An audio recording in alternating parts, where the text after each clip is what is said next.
At 5 o'clock this morning, and I had my radio on, and I heard about a fire in a tower block in West London, and I put the television on, and I saw the images, and I thought, crikey, I haven't seen anything as frightening as that, frankly, since 9/11. It just looked quite extraordinary. The up-to-date news is that it's been confirmed that 12 people are dead from this fire in the Grenfell Tower in Latimer Road in West London.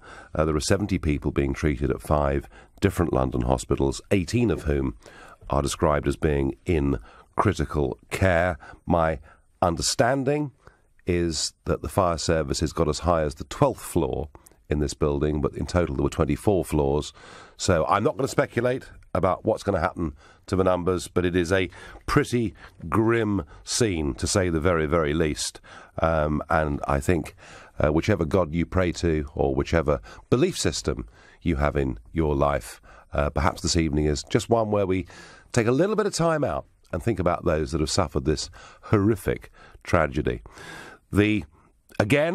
After London Bridge, we were, I think, pretty amazed how quickly the Armed Response Unit got to the scene. And similarly, the reports that I've heard are that the fire services were on the scene within 6 minutes of this being reported, and it was reported at 00.54, so just before 1 o'clock in the morning was when the first reports were there, and by 1 o'clock there were fire engines and firefighters there. 45 fire engines in total turned up.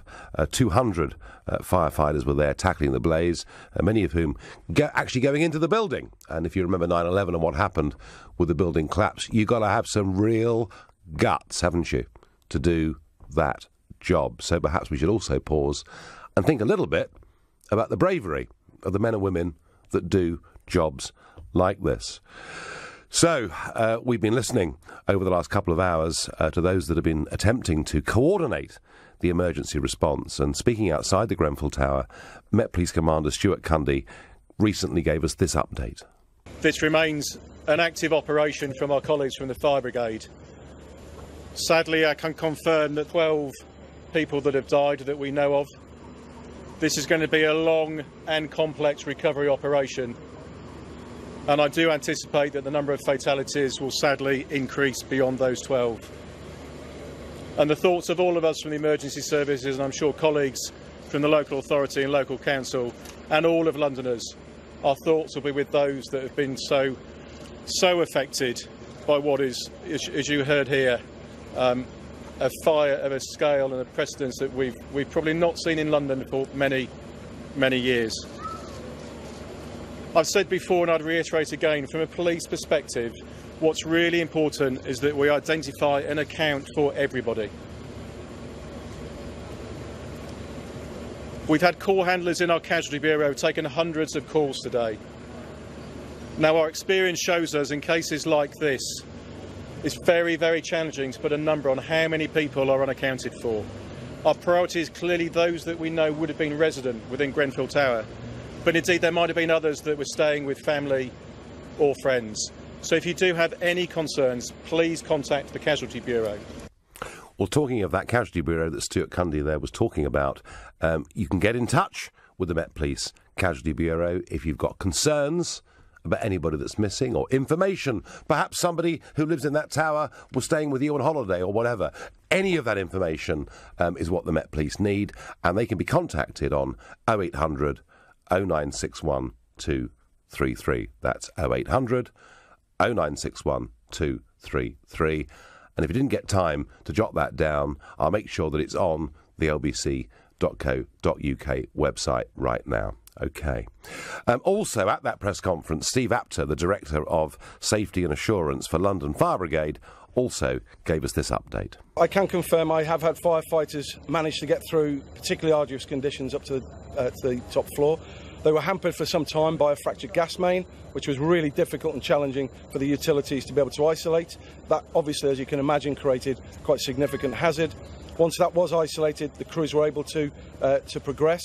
Conditions in the tower, and you can see for yourselves, the fire's been burning for some time. The integrity of the building is a significant issue for us as a hazard, but I can confirm crews did make it to the top floor. Are there still any flames? Yeah, there are still pockets of fire yet to be extinguished in particularly difficult places to reach, and hence I've said we will be on scene for a long time.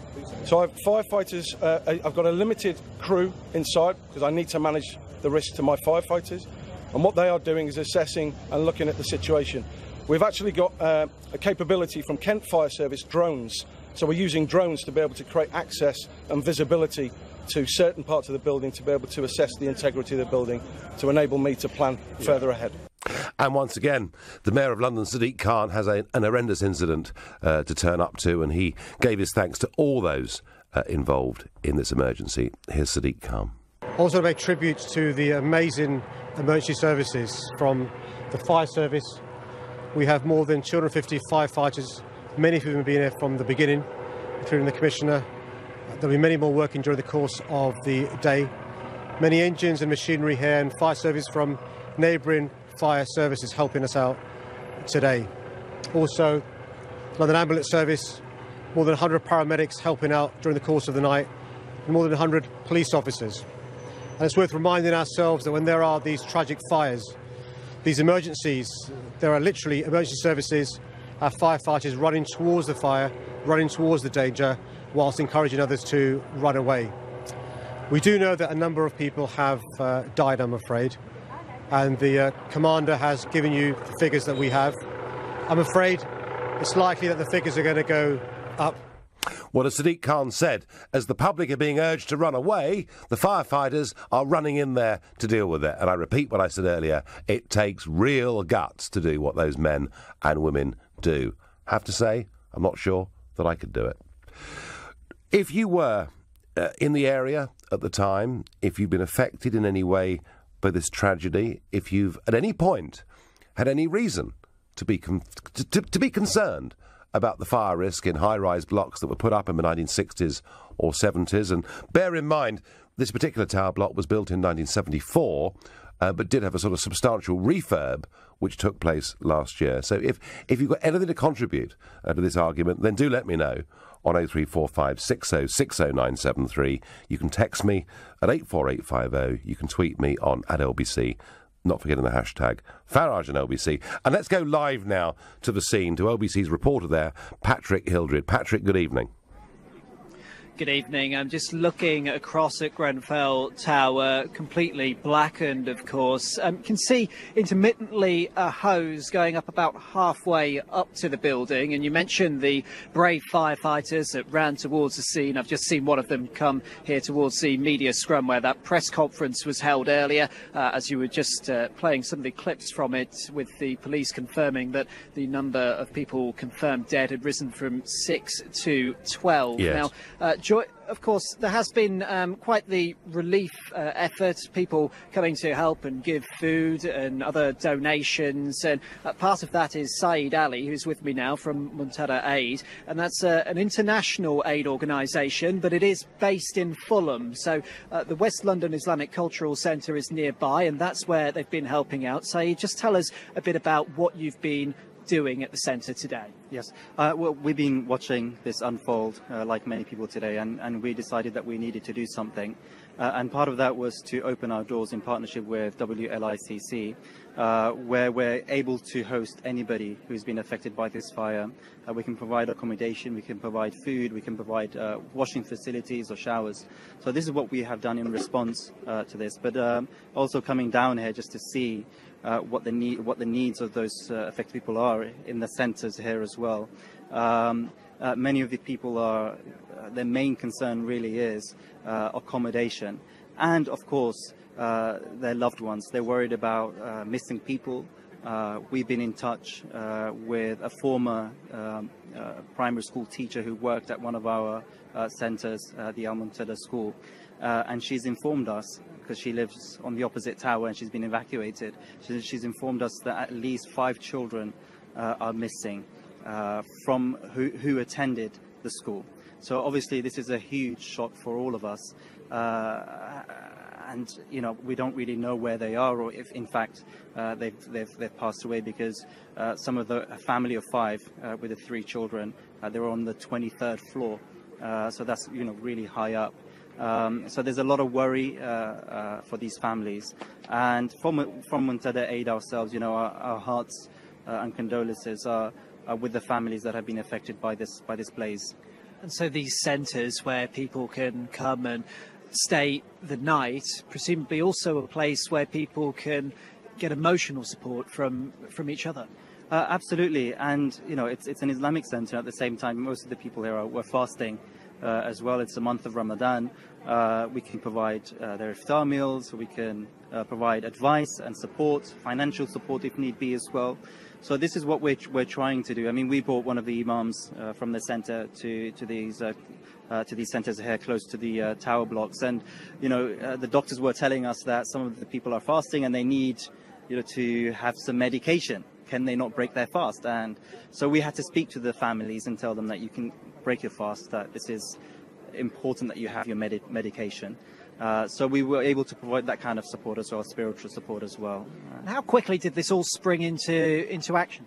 It's incredible. I mean, there's been support from all kinds of places, not just the four corners of London, but across the country. And people have been coming down to this area in Kensington, and they've been providing their clothes, they've been providing food, they've been providing water, sanitation item as well. So people have been fast, and things like this are still coming in. And what we're also trying to push as well, and is to support the local authority as well, and just try to get them to give them a quick accommodation. But it's important that they can have this space to kind of cool down, because they're still up from last night, many of these people, and they haven't had a sleep. Patrick, thank you, and thank you to everybody, the emergency services, the volunteers that we've just heard that are coming in to help and provide the basics and food and water and where to stay and all the rest of it. I think we're all shocked and I think really horrified by those images of that tower block being ablaze. In just a few moments, I'll be joined by a former firefighter who's there at the scene to get more on just exactly what these men and women faced when they went into that building today. Shock and horror in West London this morning as the Grenfell Tower in Latimer Road, West London, goes up ablaze, and we know already that 12 people are dead. Already there is talk, I'm hearing, that the fire alarms, they may have gone off in the individual buildings, but the fire alarms did not go off in the building as a whole. Talk about why, if it was a refurb, there weren't sprinkler systems in place. And this is very unusual, because normally when there is something as horrible as this that happens, people don't start to drill down and start looking for blame, but I'm sensing that beginning to happen already, and I'm also sensing that there are people out there living in these tower blocks that were built back in the 1960s and 70s who do have, I think, some genuine concerns, and one of them, I believe, is Mike in Bromley. Mike, good evening. Oh, hello there, Nigel. Terrific to talk to you. Rather a sad moment to do it, but so, Mike, tell me, what's your experience of this? Now, I used to live over in a tower block in the New Cross area. It was on the Woodpecker Estate, and I was vice chairman of the Tenants Association over there, and we campaigned for some money that came through City Challenge to have those tower blocks demolished, and we were successful with that. And were you? So, who did you lobby, Mike, to get this done? Joan Ruddock helped us. Yep. But we gathered a lot of information through the London Fire Authority, and they told us, I mean, I was living in this building, there was over 120 fires in the particular building that I was in. Now, most of those fires were kind of like shoot fires, so like smoke and just one of the chute burning. But I woke up at 1 o'clock in the morning and my front door was hot and my flat was full of smoke. And I called the fire services, and they told me to stay put.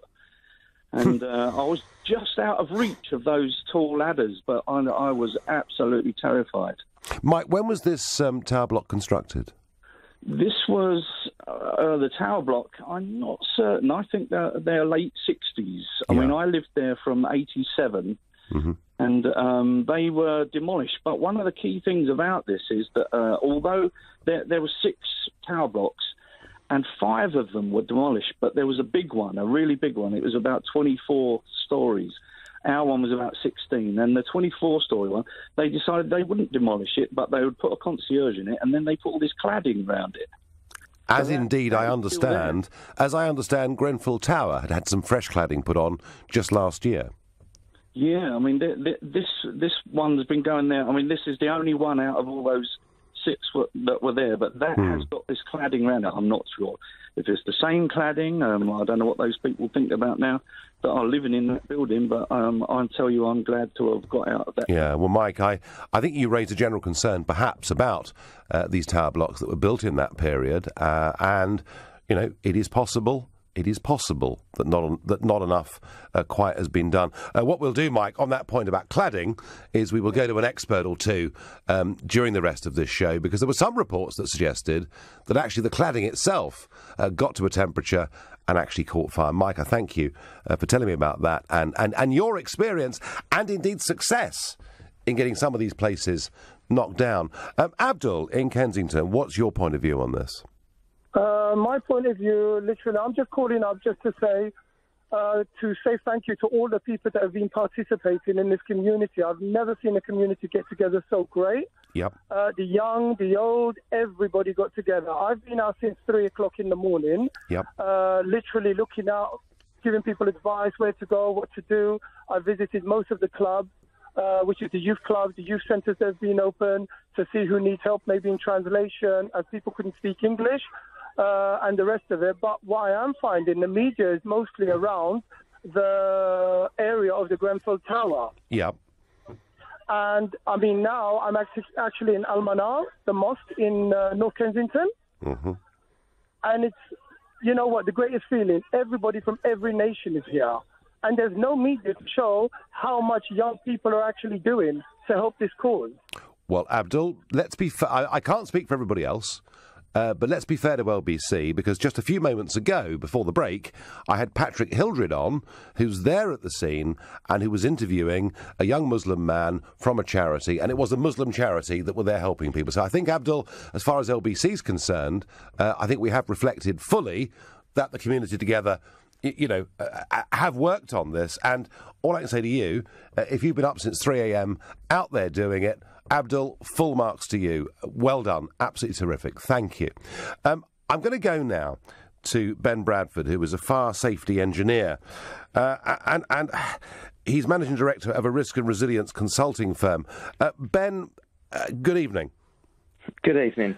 Now, as I said a moment ago, normally when something awful like this happens, there is the sense of shock and horror and upset. But already I'm hearing quite considerable criticisms and worries coming out from a lot of people about the safety of this building. What can you tell us?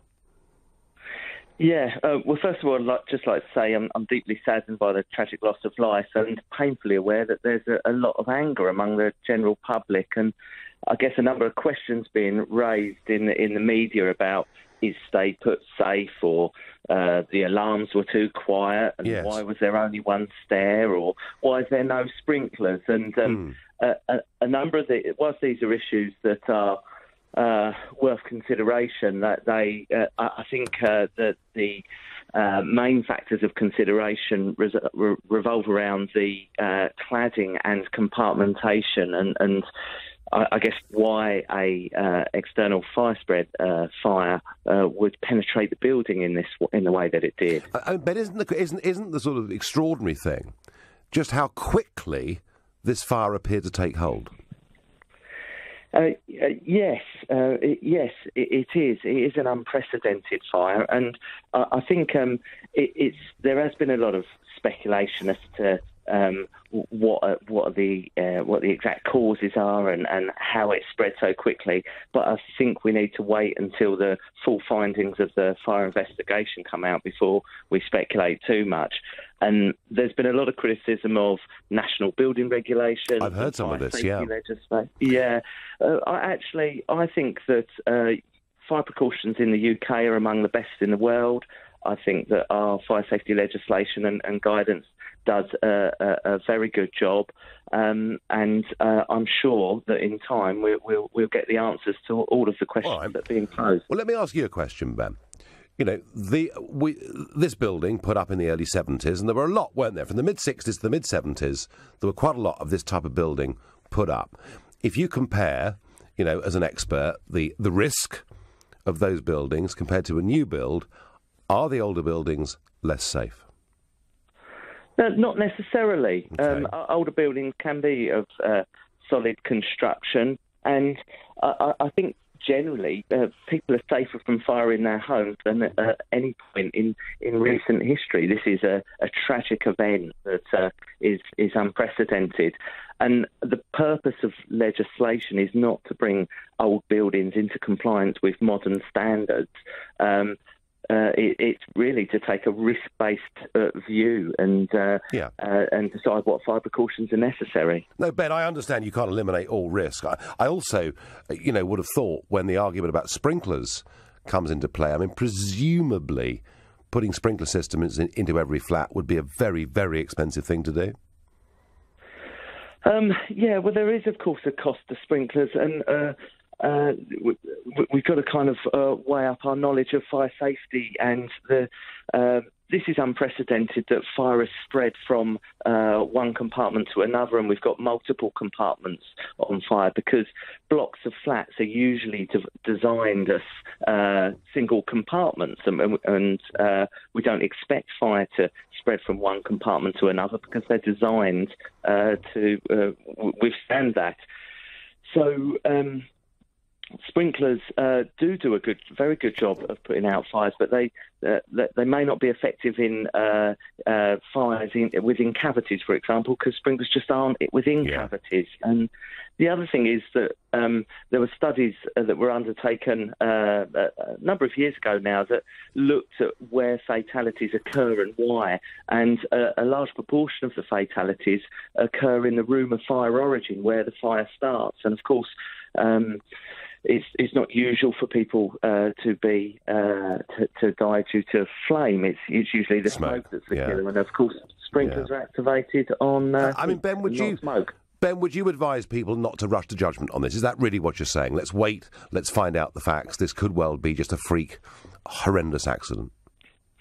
I would say let's not make hasty assumptions, and they're not helpful to the objectivity of the investigation that's yet to follow. Okay. Ben, I'm going to have to stop you there. Thank you. That was Ben Bradford, a fire safety engineer, managing director of BB7, a risk and resilience consulting firm. In a few moments, LBC's political editor Theo Usherwood will be here to get some of the political reaction to this horrible event. You're listening to The Nigel Farage Show. As the stories come in about the fire at Grenfell Tower in Latimer Road, West London this morning, we're all pretty shocked and horrified. One or two people are rushing to judgment, and we just a moment ago had, a fire expert on saying, hey, just give this time, let's wait and see. It looks like one of those really odd, freakish, horrendous accidents. Joining me now is LBC's political editor, Theo Usherwood. Theo, is there some political kickback to this already? There is, Nigel, and that's for the simple reason that following a fire at a block of flats back in 2009 of South London in Camberwell, a place called Lakanal House, there were some recommendations made by a coroner, which included the mandatory installation of a sprinkler system. And as a result of that, there was a recommendation by an all-party parliamentary group headed by a man called Ronnie King, a former chief fire officer, who said that the government should implement these changes. Now, it got kicked on from one housing minister to another housing minister, and the last housing minister to consider this but do nothing was a man called Gavin Barwell, who happens to be the new Chief of Staff to the Prime Minister, Theresa May. Now, I was speaking to Jeremy Corbyn earlier on today, and he said there were searching and difficult questions for the Tories on this issue, and he also raised the spectre of public spending cuts, Nigel, which of course... Isn't that a bit premature, Theo? Kickback. And you're quite right to say that, Nigel. Yeah. You're quite right to say that. That prompted kickback from other political parties were saying, exactly how can you link cuts to the emergency services, to the NHS, to housing or whatever, to this fire? And there was he rode back on that. Mr. Corbyn rode back on that. Has there been, Theo, any statement from Gavin Barwell? Not yet. The Prime Minister just issued a very short statement through her spokesman, saying that she was deeply saddened by what had happened. It was a straightforward statement. She hasn't appeared in front of the television cameras yet. That may, of course, change. And of course, she also said that the government was convening I should say the government. I mean, it's the Conservative Party at the moment because there is no government. Was convening the Civil Contingencies Committee, which is a conglomeration of experts who can work out how to support the emergency services as they go through the very dire, grim task of having to investigate this fire in West London. Yeah, and Theo, while you're with me, within the last hour or so, Tim Farron has resigned as leader of the Liberal Democrats. Let's just listen to what Farron said. Now, I am a Liberal to my fingertips, and that liberalism means that I am passionate about defending the rights and liberties of people who believe very different things to me. There are Christians in politics who take the view that they should impose the tenets of their faith on society. But I have not taken that approach because I fundamentally disagree with it. It is not liberal, and actually it's counterproductive when it comes to advancing the gospel. Even so, I seem to have been the subject of suspicion because of what I believe and who my faith is in which case we are kidding ourselves if we think we yet live in a tolerant, liberal society. And that's why I have chosen to step down as leader of the Liberal Democrats. Theo, is this just an excuse for having not done very well in the election, or does he actually mean it? A bit of both. I mean, the Liberal Democrats got 14 seats. At the beginning of the campaign, there was talk of 30, 40 seats, righting the wrongs of 2015 and getting back to the position they'd enjoyed under Charlie Kennedy and Nick Clegg. But of course, this question about Tim Farron's views when it came to homosexuality, the refusal when repeatedly questioned to say that he didn't think homosexuality or homosexual sex was a sin, just dogged the campaign, and it had real cut through. And Lord Brian Paddock resigned this afternoon, said he couldn't serve in Tim Farron's top team as shadow home sec as the Lib Dem spokesman on home affairs. For Mr. Farron, it was very, very difficult. It had cut through, and many people felt that they had to blame. His argument, of course, Nigel, and I should say this, and you heard it a little bit there, is that what he believes in private is very different to what he believes when he's in his role as leader of the Liberal Democrats. And I question this, and that you can actually do that, and the public think that that's a perfectly acceptable position. It's a little bit like saying you finish your show and you go home, you put on a pair of sandals and eat granola. It's not you. No. Theo, I pour a large glasses at me. Don't worry about that. But wouldn't it have been better if Farron had just been upfront about it? People have different opinions. People have different religious beliefs. I mean, my view is that political leaders run away from media criticism, thinking it'll put off all the voters. I think we're grown up enough to respect the fact different people have different views. Well, I think your analysis is right, Nigel. If you're the leader of a libertarian party like UKIP, but if there's some, you can have different views, and if that's perfectly acceptable. I think the problem for Tim Farron is he's always taken this slightly preachy tone about what liberal values are and standing up for refugees and the appeal that he's trying to get across, and then at the same time he can't say something which the people he's trying to appeal to, and I get that they're not saying people who appeal to UKIP are trying to attract, or the Conservatives are trying to attract, don't agree with. And that's the problem that that's the problem. And that's where he was hammered. And I think you're right to say about your analysis about, we should all be grown-ups about it. But of course he was being hammered both by Labour and the Conservatives on this issue. But that's politics, Theo. And they're raising the issue. That is politics. And he lost. Listen, when I was UKIP leader, I was being hammered by everybody. But that's the way that he is. Listen, well, you made a virtue of it, Nigel. I did. You're right. Theo, listen, thank you ever so much indeed. Now, while we've been looking at this horror in London, equally in the United States of America, there's been a really unusual and pretty horrific incident, and I'm going to cross to Simon Marks, LBC's Washington correspondent. Simon, we've not really heard much about this story, but a gunman has been out firing bullets at a member of Congress. Tell us more. Yes, Nigel, absolutely horrifying events here in Washington, D.C. that have shocked people on this side of the Atlantic, just as people in London have been so awfully shocked by events in Shepherd's Bush. It was early this morning. As you know, there isn't much these days that brings Democrats and Republicans together in Congress, but baseball does. And there's an annual baseball match where the Democrats take on the Republicans. And this morning they were having a practice for it down in Alexandria, Virginia, which is just on the other side of the Potomac River from downtown Washington, D.C. And in the early hours of the morning, that baseball practice was punctuated by the sound of gunfire. A man with a rifle, who we now know died in crossfire with Capitol Hill security staff who were protecting members of Congress at that baseball practice, opened fire. There are conflicting reports about whether he asked other spectators to identify Republicans among the players on the field, but certainly we know that a prominent Republican lawmaker, Congressman Steve Scalise, he is the Republicans' whip in the House of Representatives, so a powerful and important Republican figure, was among the 5 people injured. The other 4, we believe, were Capitol Hill security staff and congressional staffers, and the gunman has now been identified here as James Hodgkinson, a man who left a long social media trail behind him, very critical of President Donald Trump. He had campaigned for Bernie Sanders during last year's presidential election when Bernie Sanders, the socialist senator from Vermont, was battling Hillary Clinton for the Democratic Party nomination.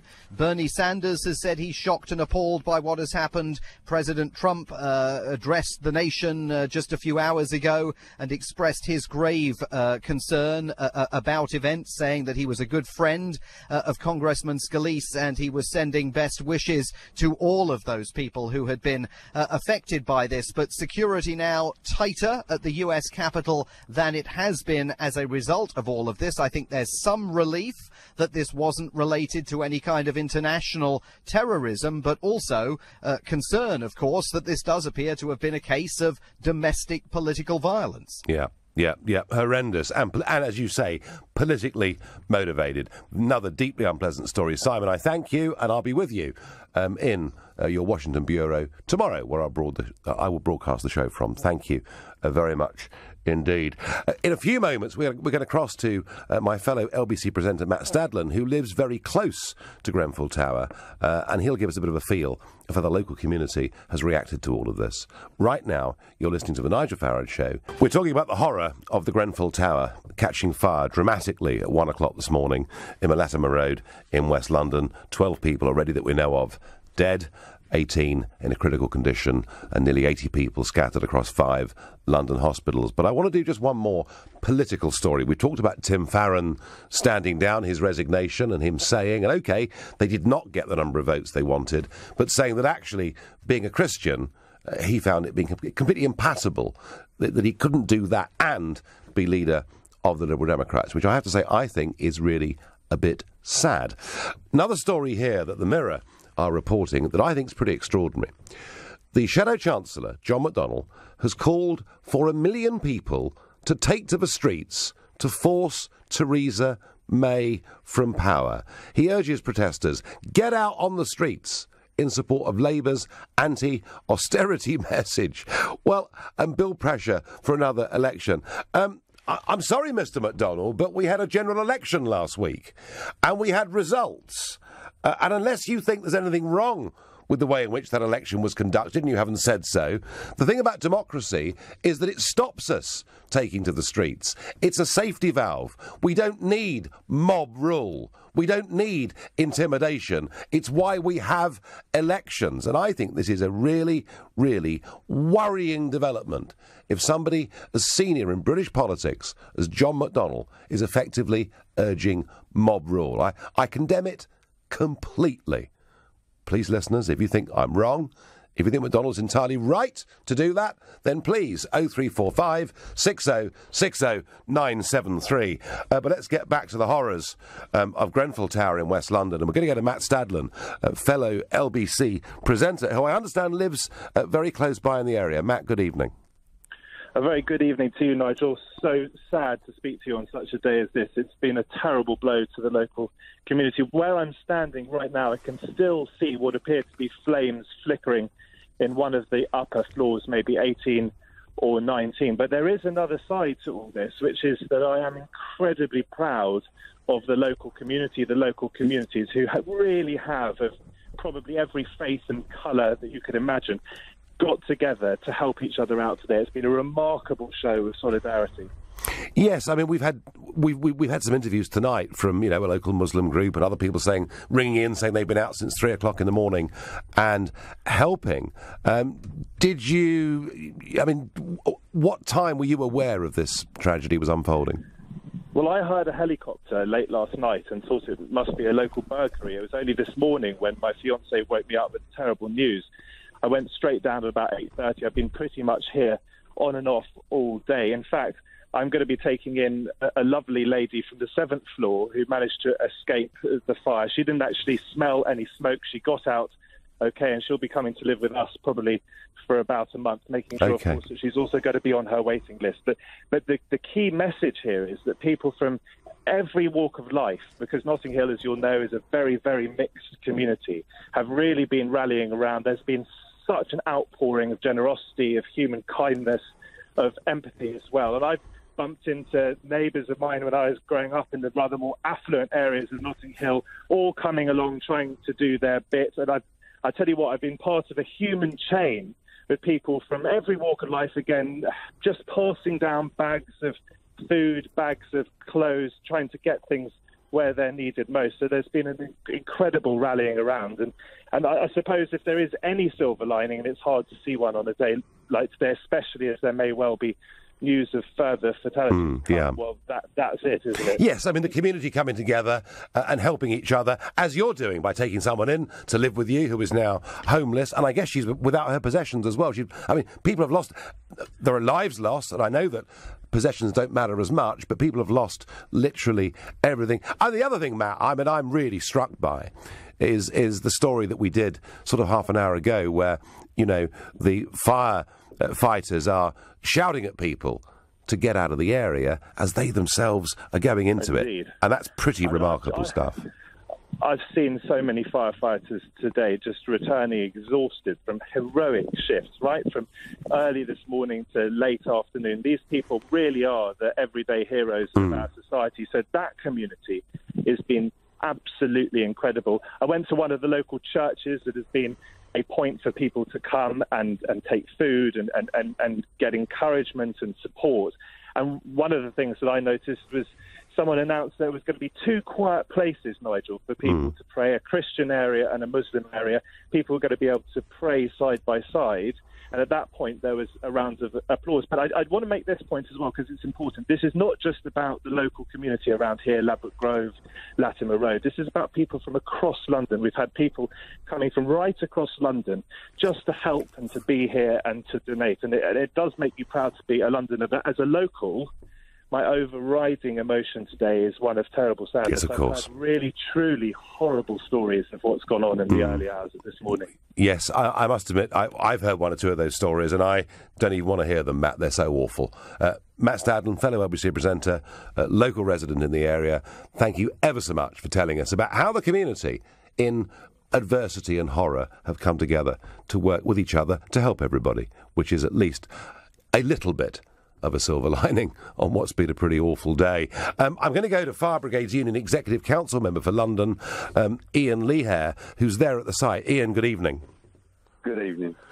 So, Ian, is this the biggest fire that the London Fire Brigades have had to deal with in modern times? It's certainly one of the most devastating fires that they've had to deal with. I think the level of fire spread is unprecedented, as has been said before by fire officers. I think the firefighters and control staff in the London Fire Brigade have been, as your previous presenter said, heroic. They have worked till exhaustion without a shadow of a doubt. And I've spoke personally to a number of the crew members that have left the scene to go back. Bearing in mind, many of these are supposed to be back on duty tonight, and they've been here from the early hours until late afternoon. Was there ever, Ian? They are exhausted. Ian, was there ever a thought that might have crossed people's mind that maybe this building could collapse at some point? I think there's been some speculation about the building potentially collapsing, but I've been reassured by senior managers that the structural engineer has been on site all day, that they say that it has been safe for our members to go into the building and to carry out their duty, which they've done tremendously. Tell me, on a human level, Ian, how on earth do you train people? They're professionals and they're trained. How are you trained? How could you? You couldn't possibly replicate this in training, could you? You can't train them for this. You can only train them to make them professional, to go in there and use the tools of the trade that they've got available to them. And once they're in there, they will do their best efforts and they will put their lives on the line. Just as I've seen today, I've seen people coming out there that frankly should not have been in there because they were so exhausted, but they would not. They would not refuse to go in. They've gone in there because they knew people needed them.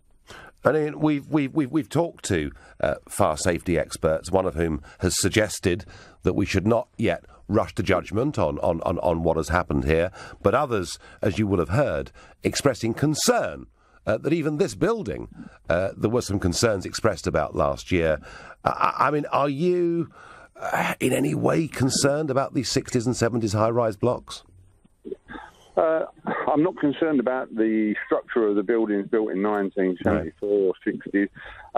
I am concerned about the way the standard of refurbishment's been done, because if they're refurbing these buildings, then surely in the 21st century we should be starting to install sprinkler systems into these buildings. So I think that needs to be part of the inquiry that will come out of this. I think we're going to hear a lot more about that, Ian. Thank you very much. And I've got time for one very quick call from Notting Hill Gate. Aziz, good evening. Good evening, Mr. Nigel. How are you? Well, I'm all right. Obviously, pretty upset for everybody living in your part of the world. What are your observations, Aziz? Well, I live in one of the towers in the area, and a couple of things I can, say that is been or I've seen personally. Because in my own flat, take for example, the fire alarm doesn't work. Yeah, so and again, we heard stories about that. And Aziz, we're running out of time. You've got 25 seconds. What was the other point you wanted to make? Well, the other point I wanted to make is about the antisocial behaviors on the staircase. So even when you want to get out of the house, to get out of the building, there might be some things in the stairs that might scare you out. So it's a case of clearing those places and ensuring that people have safe access to get out of the building should, fire comes up in other towers. Well, I hope, Aziz, there were no cases of that last night. Listen, I'm sorry, we've run out of time. I'm going to have to let you go. But the point there being made by Aziz, fire alarms not working, and that is a story that we've heard from today. My final thought on this is, it is, I think, much too early for anyone to rush to judgment. It may well be there are people at fault. It may well be not enough was done. But, sometimes accidents happen. Sometimes terrible things do happen in life. We shouldn't rush to judgment. But I think what we all should do, whatever our belief systems or faiths or religions, we should all tonight, before we go to bed, just spare a thought for these people whose lives have been literally destroyed today in this horrible fire.